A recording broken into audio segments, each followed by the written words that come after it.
Hi all, this is Anjali and welcome to my channel. अब हम करेंगे part B of a sample paper जो कि informatic practices के लिए सीबीएसई ने इशू किया है फॉर द ईयर 2023. इससे पहले हम पार्ट ए एक वीडियो में कर चुके हैं and now we will be discussing part B जिसमें आपके पास 7 क्वेश्चंस हैं 2 मार्क्स ईच राइट. सो ये क्वेश्चंस में आपके पास जैसे कि आप पहला क्वेश्चन देख पा रहे हैं, explain the term web page and home page और मेंशन एनी 4 नेटवर्किंग गोल्स. तो यहाँ पर आपको 7 क्वेश्चंस दिए जाएंगे जिसमें मैक्सिमम क्वेश्चंस एसक्यूएल या कंप्यूटर नेटवर्क से रिलेटेड होते हैं as you can see, and series और डेटा फ्रेम पे भी क्वेश्चन आ सकता है. हम ये क्वेश्चंस करेंगे इस वीडियो में, ऐसे ही हम पार्ट सी एक वीडियो में करेंगे, पार्ट डी एक में और पार्ट ई एक में. बिफोर आई स्टार्ट, अगर आप चैनल पर नए हैं और आपने चैनल को अभी तक सब्सक्राइब नहीं किया है तो बेटा यहाँ पर आपको आईपी और सीएस के एग्जाम के लिए पूरी की पूरी तैयारी मिलने वाली है before your final board exam. So you are going to get a lot of content. और अगर आप अभी अभी क्लास 12th में आए हो तो भी आप सब्सक्राइब कर लो, क्योंकि क्लास 12th के लिए नई क्लासेस जो हैं वो 23 मार्च के बाद से शुरू हो जाएंगी. एंड सब्सक्राइब तो कर लो, है ना. कोडिंग में इंटरेस्ट है तो चलो पेपर सॉल्व करते हैं. पहला क्वेश्चन है, explain the term web page and home page. अब हम में से हर कोई वेबसाइट यूज़ करता है. अभी आप यूट्यूब देख रहे हो, आप या तो फ़ोन में यूट्यूब ऐप से देख रहे होगे या फिर आप अपने डेस्कटॉप या लैपटॉप पे यूट्यूब के वेब पेज पे देख रहे होगे. तो जो पेज एक आपको दिखाई देता है स्क्रीन पे वो होता है वेब पेज. अब वो वेब पेज पूरी वेबसाइट का कोई सा भी पेज हो सकता है ना. जब आप यूट्यूब ओपन करते हो, like when you just right in the address bar YouTube, तो जो पहला पेज खुल के आता है जिसमें वो आपको वीडियो सजेस्ट कर रहा होता है, जहाँ पर आप सर्च में जाके टाइप करते हो और फिर वो चीज़ आपके सामने आती है, वो जो फर्स्ट पेज होता है that is called home page, है ना. फर्स्ट पेज किसी भी साइट का जो ओपन होता है उसका यूआरएल एंटर करने पर उसको हम होम पेज कहते हैं. उसके अलावा जितने भी और पेजेस आपके कहीं ना कहीं पे क्लिक करके खुलते जाएंगे वेबसाइट में, वो सारे नॉर्मल वेब पेजेस होते हैं. 2 मार्क्स में आपको डिफ्रेंशिएट करना है तो आप कैसे लिखेंगे. आप यहाँ पर बताएंगे कि a home page is the first page of a website. So when we enter the URL of a website in the address bar of the browser, ये words जो मैं बोल रही हूँ ये बहुत इंपॉर्टेंट है क्योंकि ये टेक्निकल वर्ड्स हैं. आप एक्सप्लेन अपने वर्ड्स में कर सकते हो, पर जो कीवर्ड्स हैं वो आपको यूज करने होते हैं कि हम क्या एंटर करेंगे. URL. URL is uniform resource locator. जैसे यूट्यूब का क्या है, https://www.youtube.com, है ना. ऐसे ही आप किसी और साइट का लेते हो तो उसका नाम आ जाएगा. जो भी साइट का नाम है, ठीक है, that is said to be URL. तो जब हम URL एंटर करेंगे it will open the first page of your website. ठीक है, that page is called home page, and then there are several links. When you click on any of the links and move on to another page, that is a web page. ठीक है, फिर आप example देके बता सकते हो. ये आपका 2 मार्क्स का आंसर हो जाएगा. Quite simple. अच्छा, अगर थोड़ी सी भी कंफ्यूजन होती है कि भाई कितने डिफरेंसेस लिखूं, तो आपके पास चॉइस है, mention any 4 networking goals. Very easy. Networking के गोल्स क्या होते हैं. पहला नेटवर्किंग का गोल है एक्सेस टू रिमोट इंफॉर्मेशन, कि हम कहीं पे भी बैठ के कहीं से भी डेटा फेच कर सकते हैं. Access to remote information, example Google या कोई भी सर्च इंजन का नाम लिख सकते हो. Second, sharing of resources and files, है ना. Resource sharing and data sharing is another goal of networking. Example office में, स्कूल लैब्स में, वहाँ पे कंप्यूटर्स आपस में कनेक्टेड होते हैं, प्रिंटर एक ही है, 10 कंप्यूटर हैं, सेम ही प्रिंटर को यूज़ कर रहे हैं. That is what, that is sharing of resources. तीसरा, communication. Communication through email, through video conferencing, है ना. तो ये सब क्या हो जाता है, कम्युनिकेशन. चौथा बताओ, आप बताओ चौथा क्या होगा. एक हो गया हमारे पास sharing of resources, access to remote information. एक हो गया हमारे पास आपका कम्युनिकेशन. चौथा देखते हैं किसी ने लिखा है कि चार्ट में या नहीं. चौथा है एंटरटेनमेंट. तो हम एंटरटेनमेंट के लिए मेरे ख्याल से ज़्यादा यूज़ करते हैं in comparison to other things, है ना. सारा टाइम बैठ के रील्स को ऐसे ऐसे स्क्रॉल करते रहते हैं, या गाने सुनते हैं यूट्यूब पे, या कॉमेडी वीडियोस देखते हैं, या वो रोस्टिंग वाली वीडियोस देखते हैं, गेम्स खेलते हैं, है ना. That all comes under entertainment. वो आपका एंटरटेनमेंट में आ जाता है. आप गेमिंग को भी एक गोल अलग से लिख सकते हो, पर 4 हैं तो entertainment is okay. Those 4 goals you can write and give example of each. This was an easy option. तो अगर मुझे लिखना होता I would have selected the second option, but आपकी मर्जी, आपको जो सही लगे आप लिख सकते हो. Then question number 20. Rashmi, a database administrator, needs to display house-wise total number of records of red and yellow house. She is encountering an error while executing the following query. Select house, comma, count star from student, group by house, where house is equal to red or house is equal to yellow. अब उसको आ रहा है error, आपको बताना है कि error ठीक कैसे होगा। सो देखो उसको क्या करना है कि रेड और ग्रीन हाउस में बताना है कि कितने कितने लोग हैं। Database administrator needs to display house wise total number of records of red and yellow. She is encountering an error while executing the following. ठीक है, अब इसको सॉल्व करने के दो तरीके हैं। देखो पहली चीज तो वेयर कभी भी ग्रुप बाय के बाद नहीं होता, तो ये प्रॉब्लम है कि वेयर लिखा हुआ है ग्रुप बाय के बाद में, दिस इज रॉन्ग, ऐसा नहीं हो सकता। तो एक ऑप्शन उसके पास है कि वो लिख ले select house comma count star from student और वेयर को लगा दे यहाँ पर, where house is equal to red or house is equal to yellow and then group by house, यहां से वेयर को हम टोटली हटा दें। तो एक तरीका तो ये है, ठीक है। इसमें क्या होगा कि पहले वेयर काम करेगा तो वेयर सिर्फ रोज ही वही वाली ले आएगा जो रेड या येलो हाउस वाली है, फिर उसके ऊपर चलाएगा ग्रुप, तो 2 ग्रुप बनेंगे और उसमें बता देगा कि रेड हाउस में कितने लोग हैं, येलो हाउस में कितने लोग हैं। So this is one correction. इसकी एक और करेक्शन भी बन सकती है, और वो करेक्शन क्या हो सकती है, क्योंकि ये जो कंडीशन है ये उसी कॉलम के ऊपर बेस्ड है जिसपे आप ग्रुपिंग कर रहे हो, है ना। So the condition is based on the same column. Normally जब हमारे पास ऐसी कंडीशन होती है तो हम वेयर के साथ लगाते हैं, पर अगर उसी कॉलम पे हो जिस पे ग्रुपिंग हो रही है तो आप हैविंग के साथ भी लगा सकते हो।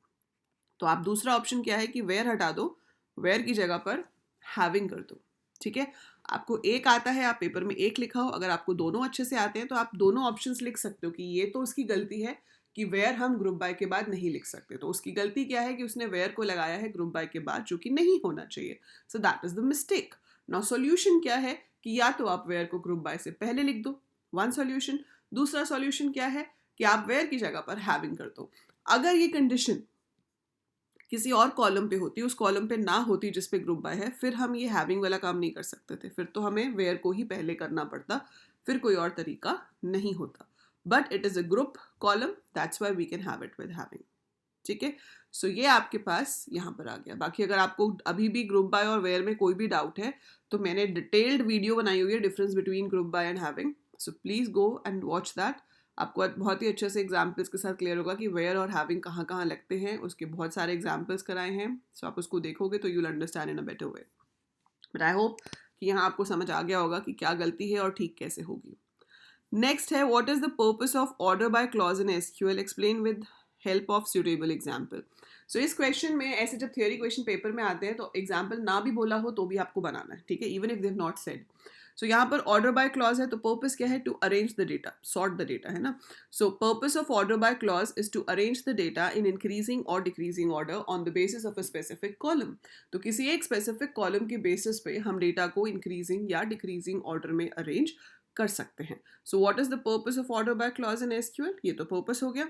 अब एग्जाम्पल बताने के लिए, बिफोर यू टेल एग्जाम्पल आपको सिंटेक्स भी बताना चाहिए। सो यू शुड राइट है कि हम सिलेक्ट लिखते हैं, फिर हम फील्ड लिस्ट लिखते हैं जो हमें देखनी है, फ्रॉम टेबल का नाम लिखते हैं, ठीक है, फ्रॉम टेबल नेम लिखते हैं, फिर कुछ वेयर वगैरह है तो वो लिखते हैं, और ऑर्डर बाय हमेशा लास्ट में आता है, ठीक है। और इसके आगे हम ASC या DESC लिख सकते हैं। ASC बाय डिफॉल्ट होता है, DESC हमें लिखना पड़ता है।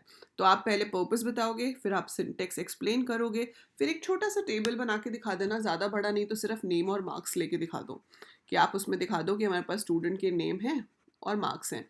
सो ऐसे ABCD कुछ भी 4 नाम ले लिए और ऐसे आपने मार्क्स ले लिए, फिर अपनी एक क्वेरी लिखो और फिर उसका आउटपुट दिखा दो कि ये आएगा।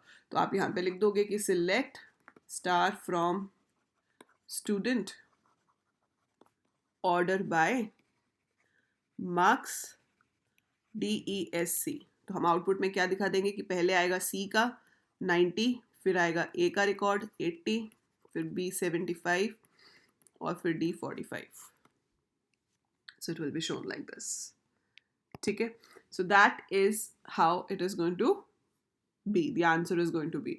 तो आप इसको अच्छे से प्रेजेंट करेंगे, क्योंकि पेपर प्रेजेंटेशन बहुत मैटर करती है, तो प्लीज़ अपना पेपर साफ सुथरे ढंग से अच्छे से लिखिएगा and present your answers well. आपके एग्जाम से पहले मैं आपको पेपर प्रेजेंटेशन भी दिखाऊंगी, how should be a toppers paper should be, so that I will be showing you, ठीक है। पर अभी हम पहले कुछ क्वेश्चंस की प्रैक्टिस कर लेते हैं।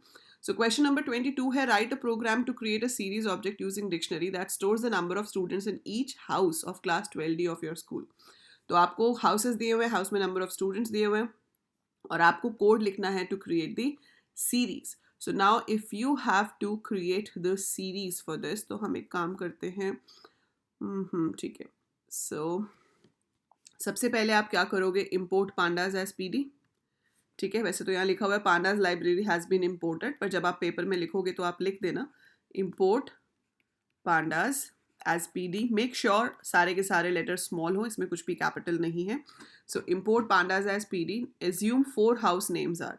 तो आप यहाँ पर ले लो हाउस एक लिस्ट के अंदर, तो मैंने यहाँ हाउस नाम की लिस्ट ली, उसके अंदर ले लिया ब्यास, चिनाब, जो भी आपके हाउस नेम्स हैं, take all of them, Sutlej, ठीक है। ये एक लिस्ट हो गई। फिर आपने ले लिया नंबर ऑफ स्टूडेंट्स, NSTU, एक लिस्ट ले ली मैंने, उसमें है 18 2 20 18। So this is my second list, ठीक है। अब आपको बनानी है सीरीज। सीरीज आपको नाम कुछ भी नहीं बोला है तो हम अपनी मर्जी से कुछ भी ले सकते हैं। तो मैंने लिया S is equal to, pandas का नाम है PD डॉट सीरीज लिखेंगे हम। So PD dot series, make sure S capital होगा। सो PD डॉट सीरीज का S आपको कैपिटल लिखना है। पहले हम नाम देते हैं डेटा का और फिर इंडेक्स का। तो क्वेश्चन को एक बार ध्यान से पढ़ लीजिए, क्या कह रहा है, series object using a dictionary that stores the number of students in each house. So हमें स्टोर क्या करना है, नंबर ऑफ स्टूडेंट्स। तो डेटा क्या होना चाहिए, नंबर ऑफ स्टूडेंट्स, और उसका इंडेक्स क्या होना चाहिए, हाउस। तो राउंड ब्रैकेट के अंदर पहले मैं लिखूंगी NSTU कॉमा हाउस। मैं इसको ऐसे भी लिख सकती थी, PD dot series data is equal to NSTU comma index is equal to house. ये थोड़ा ज़्यादा अच्छा लगता है, वैसे तो ऐसे लिखने से भी सेम ही रिजल्ट आएगा, पर it looks better in the exam. तो आप ऐसे लिखोगे तो ज़्यादा बेटर रहेगा। और उसके बाद आप प्रिंट एस कर दो, दैट इज इट, आपका आंसर तो हो गया। सो ये आपका आंसर आपको 2 मार्क्स दिला देगा। आप इसके साथ इसका आउटपुट लिखना चाहो तो लिख सकते हो, नहीं लिखोगे तो कोई प्रॉब्लम नहीं है, but this code will give you 2 marks, ठीक है। आप ऐसे लिखोगे तो भी पूरे मार्क्स मिलेंगे, दूसरे तरीके से लिखोगे तो भी मिलेंगे। This is more presentable. So that's how we create a series. Next question is, list any 4 benefits of e-waste management or mention any 4 net etiquettes. ठीक है, so e-waste management के 4 benefits क्या होंगे। हमारे पास 3 तरीके होते हैं e-waste को मैनेज करने के, that is reuse, recycle and refurbish, है ना, RRR। अब यहाँ पे बेनिफिट्स पूछे हैं, तो बेनिफिट्स ई-वेस्ट मैनेजमेंट के क्या होते हैं कि मनी इज सेव्ड, वेस्टेज कम होती है, ठीक है। So people's money is not wasted. We can save the money on that. Second, pollution is reduced. ठीक है, आपका pollution कम होता है। तीसरा, ये जो ई वेस्ट होता है उससे जो रेडिएशंस निकलती हैं उससे लाइफ थ्रेटनिंग डिजीजेस हो सकती हैं, इवन उससे कैंसर भी हो सकता है, तो वो सब भी हमारा सेव हो जाएगा, ठीक है। और चौथी चीज़, आपके पास पैसे बच गए, देन डिजीजेस से बच गए, पॉल्यूशन से बच गया, ठीक है। एंड देन आप इसको रिसाइकिल कर सकते हो। So recycling the e waste, तो recycling is a way of e waste management. So recycling the thing will make the new products a bit less expensive, मतलब ज़्यादा कॉस्ट नहीं आएगी, क्योंकि हमने पिछले वाले प्रोडक्ट्स में से ही पार्ट्स यूज़ करके नए प्रोडक्ट्स क्रिएट किए हैं, तो उसमें आपका जो मैन्युफैक्चरिंग कॉस्ट है वो भी कम हो जाएगी। तो वो 4 बेनिफिट्स आप यहाँ पर ई वेस्ट मैनेजमेंट के बता सकते हो। या फिर आपको बताना है 4 नेट एटिकेट्स। तो बीइंग अ नेटिजन आपके क्या क्या एटिकेट्स होने चाहिए। 4 नेट एटिकेट्स में क्या होगा, बी एथिकल, ठीक है, आप जो भी करो वो अपने दायरे में रह के करो, किसी के अगेंस्ट रिलीजियस या पॉलिटिकल कमेंट्स ना करो, किसी को ट्रोल मत करो। Be polite, don't use harsh words, है ना, किसी के बारे में अब्यूज़ मत करो। Be ethical, be polite, then respect others privacy. अगर कोई आपका डेटा आपके साथ शेयर नहीं कर रहा है अपना डेटा, तो आप उनकी प्रिवेसी को रिस्पेक्ट करो। अगर किसी ने अपना फेसबुक पे किया हुआ है कि शेयर विद फ्रेंड्स, तो आप तो उनके फ्रेंड हो, ठीक है, आपको दिख रहा है, बट आप उसको देखो, ये नहीं कि आप उनकी फ़ोटोज़ को सेव कर लो और आगे कहीं और शेयर कर दो। You should not do that, respect there privacy, ठीक है। और उसके बाद आपको साइबर बुलिंग या साइबर ट्रॉलिंग नहीं करनी चाहिए। सो ये सारे नेट एटिकेट्स हैं, वो आपको कोई भी 4 आप उसमें से यहाँ पर मेंशन कर सकते हो। तो ये क्वेश्चन आपका सोसाइटल इम्पैक्ट में से है, ठीक है। नेक्स्ट क्वेश्चन है, what will be the output of the following code. So what will be the output of the following code, ये कोड गिवन है। अब कई बच्चों का मेरे को ये क्वेश्चन आया था कि मैम ये एरोज किस लिए हैं। बेटा ये इंटरेक्टिव मोड वाले एरोज हैं। जब हम पाइथन में काम करते हैं तो 2 मोड होते हैं ना, या तो इंटरेक्टिव में काम कर सकते हैं या स्क्रिप्ट में काम कर सकते हैं। तो ये इंटरेक्टिव वाले एरोज हैं, ठीक है, तो इनको एरर्स को आपने कुछ नहीं करना, आप सिर्फ इस कोड को देखो, इम्पोर्ट पांडाज एज PD, और उसके बाद यहाँ पर एक सीरीज क्रिएट की है और प्रिंट किया है a ग्रेटर देन 45। तो देखो आपकी जो सीरीज क्रिएट हुई है वो कुछ इस तरह से क्रिएट हुई है, 0 35 1 45, 2 पे है 55, 3 पे है 40। So this is the series which is created, और इसका डेटा टाइप है int 64, क्योंकि सारे इंटीजर वैल्यूज है, बट ये हमारा आउटपुट नहीं है। आउटपुट तो ये आएगा प्रिंट a ग्रेटर देन 45। सो आपको बताना है पेपर में कि इसका आउटपुट क्या है। ये आप वैसे दिखा सकते हो कि this is my series created, लेकिन हम प्रिंट क्या कर रहे हैं, a ग्रेटर देन 45। तो अब ये एक एक करके सीरीज के हर वैल्यू के साथ इसको चेक करेगा। पहली वैल्यू है 35, is it greater than 45? No, तो 0 पे प्रिंट हो जाएगा फॉल्स। देन 1 पे भी 45 है, अब 45 तो 45 से बड़ा भी नहीं होता, so that's also false. Now 55 is greater, so that's true. 3 is again false. और इसका D type जो आएगा that will be bool. So this will be the output. ठीक है, अब आप कहोगे कि मैम सिर्फ 55 नहीं दिखाना चाहिए था उसको। बेटा 55 दिखाता अगर ये ऐसे होता, तो आप लोगों को बहुत ही स्पेसिफिकली देखना पड़ेगा इस चीज़ को ध्यान से कि अगर ये ऐसे है, a स्क्वायर ब्रैकेट में a ग्रेटर देन 45 है ना, अगर ये इस तरीके से है तो आपका आंसर आता सिर्फ 255। मतलब ये है बूलियन इंडेक्सिंग कि जहां जहां पे ट्रू आ रहा है सिर्फ उसी को दिखाओ, जहां पर फॉल्स है उसको मत दिखाओ। पर क्वेश्चन में आपको ये नहीं पूछा है, आपको सिर्फ a ग्रेटर देन 45 पूछा है। So this is the answer, ना कि 255। वो नहीं होगा, ये आउटपुट होगा। ठीक है, so be careful about this. Okay, next question over here is based on your data frames. ये हमारा 7वां क्वेश्चन है 2 मार्क्स का। Now carefully observe the following code, import pandas as PD। फिर हमने यहाँ पर एक डिक्शनरी ली है, यहाँ पे एक डिक्शनरी ली है। Total sales is equal to 1 colon year 1 2 colon year 2। So ये क्या हम यूज कर रहे हैं, डिक्शनरी ऑफ डिक्शनरी। थोड़ा सा ट्रिकी क्वेश्चन है, पर इसको ध्यान से देखोगे तो समझ आ जाएगा, इतना भी मुश्किल नहीं है। सो यहाँ पर 2 डिक्शनरीज बनी और फिर ये डिक्शनरी ऑफ डिक्शनरी बनी। तो एक चीज़ हमेशा याद रखना कि जब डिक्शनरी ऑफ डिक्शनरी होती है तो जो ये वाली की होती है ना, आउटर की, ये हमेशा कॉलम की हेडिंग होती है। ठीक है, सो आपके पास पहला कॉलम बनेगा 1, दूसरा कॉलम बनेगा 2। ईयर 1 इसको हम ले रहे हैं फर्स्ट कॉलम के अंदर। ठीक है जी, तो Q1 आपका इंडेक्स बन जाएगा, वैल्यू आ जाएगी 5000। Q2 इंडेक्स बन जाएगा, वैल्यू आ जाएगी 8000। Q3 इंडेक्स होगा, वैल्यू इज 12000। Q4 होगा, वैल्यू इज 18000। परफेक्ट। अब ईयर 2 में तो ABC है, ये तो मैच ही नहीं करते इंडेक्स, है ना। इंडेक्स जब मैच ना करते हो तो यहाँ पर हो जाएगा नैन, और यहाँ सबके पीछे आ जाता है 0.0, क्योंकि नैन को वो फ्लोट लेता है। सो यहाँ पर नैन आ जाएगा, और अगले 3 रोज बनेंगे ABC। उस केस में यहाँ पे नैन हो जाएगा, यहाँ 13000। फिर B आ गया तो यहाँ पर नैन हो जाएगा, यहाँ 14000। फिर यहाँ पर नैन हो जाएगा, और C के इधर 12000। ठीक है, सो इन केस आपको ये मेरे पीछे नहीं दिख रहा है तो मैं आपको दिखा देती हूँ, एक सेकेंड। ओके,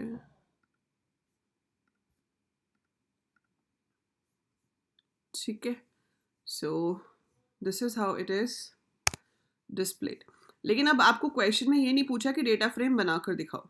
ठीक है, आपको तो क्वेश्चन में ये पूछा है कि हमें बताओ प्रिंट क्या हो रहा है। ठीक है, किसको करने पे प्रिंट क्या हो रहा है, list the index of data frame DF। तो इंडेक्स कौन सा होता है, जो रो हेडिंग्स होती है ना, तो उसमें क्या आ जाएगा, Q1 Q2 Q3 Q4 ABC।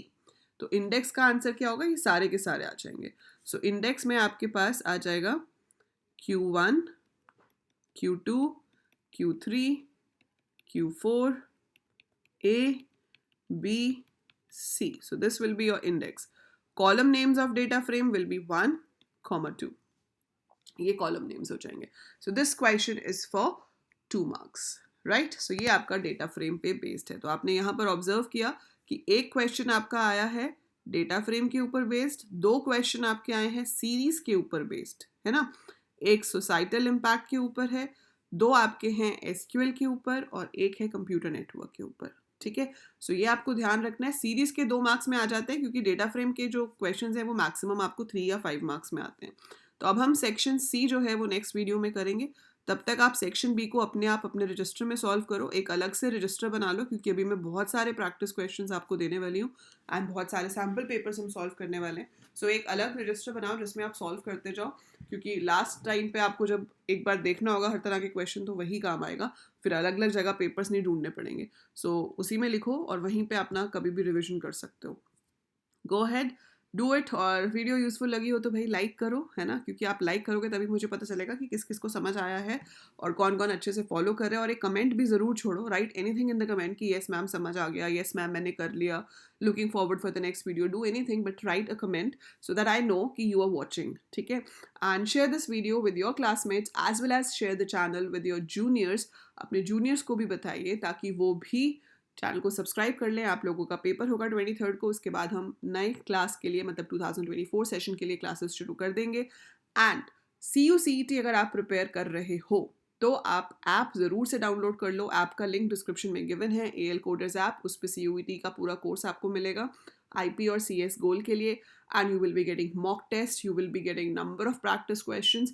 और अगर आप उसके बाद BCA BTech या BSc कर रहे हो तो आपको सेमेस्टर वाइज जो सब्जेक्ट्स हैं उसके पूरे कोर्सेज ऐप पे मिल जाएंगे और मैं पढ़ाऊंगी obviously. So download the app. ठीक है. And look forward for the upcoming courses जो आपको ग्रेजुएशन में हेल्प करेंगे एंड प्लेसमेंट्स में भी. So that's it for now. I will see you soon. Till then take care. Bye for now. Channel को subscribe ज़रूर कर देना अगर अभी तक नहीं किया है तो.